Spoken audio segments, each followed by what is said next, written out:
Have you ever found yourself in a fantastic mood and someone changes with a single word or action instantly? It is like handing over your happiness remote control to someone else and allowing others to switch your emotions from the joy to anger at their whim. It is natural to feel upset at times, but the question is, how long would you be depressed and upset and angry? Have you ever found yourself in a situation where your child returns home from school and upset, instantly signaling that something isn't right? Or perhaps you have witnessed that how one person's upsetness can spread like wildfire, affecting the mood of the entire family. Maybe you have even felt the ripple effects of conflicts in another family, disrupting the peace in your own home. Have you ever wondered why certain topics, seemingly unrelated to you, can induce the tension within your family?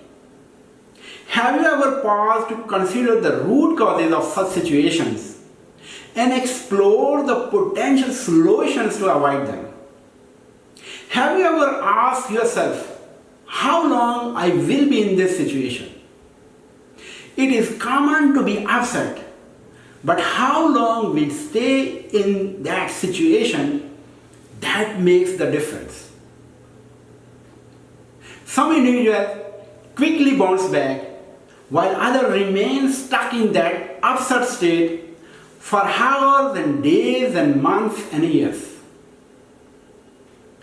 Recall your childhood memories. Think about those aunties and pupus who would tightly tie their headscarves when they were upset. However, as innocent children, we weren't always aware of the cause. Instead, we often found ourselves on the receiving end of their frustration, being scolded or even smacked for the reason we couldn't comprehend.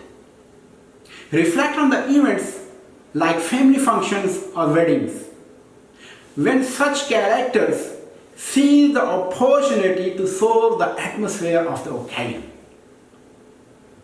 It is quite amusing to think about it, isn't it?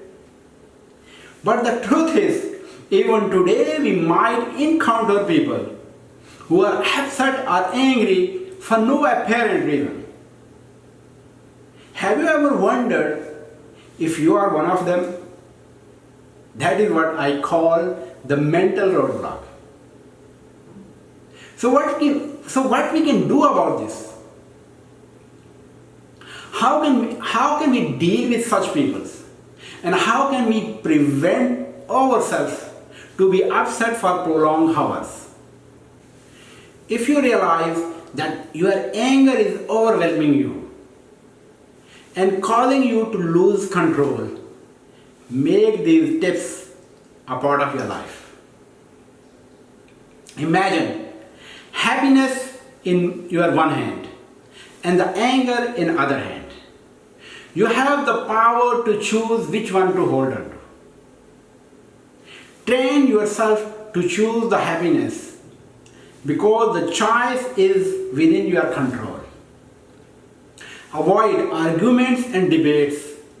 Focus on the solutions rather than to problems to resolve the conflict swiftly. When frustration arises, count your blessings and express gratitude. Shift your focus from what you lack to what you have. Here is other way. When you face such situation, don't react. Go out or give the time to the issue and be responsive rather than to reactive. And here is one practical tip. When you are upset, write down your problem on a piece of paper. Describe it in detail, including the root causes on one side, and on the other side, jot down the possible solutions. Ask yourself, What can I do? What can I read? Where can I seek the guidance? Sometimes the solution is right in front of you, waiting to be discovered. So here is the today's takeaway.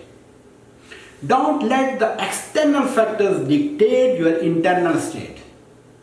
Choose the happiness, practice gratitude, and empower yourself to overcome the upsetness with resilience and grace. Don't give your happiness remote control to others.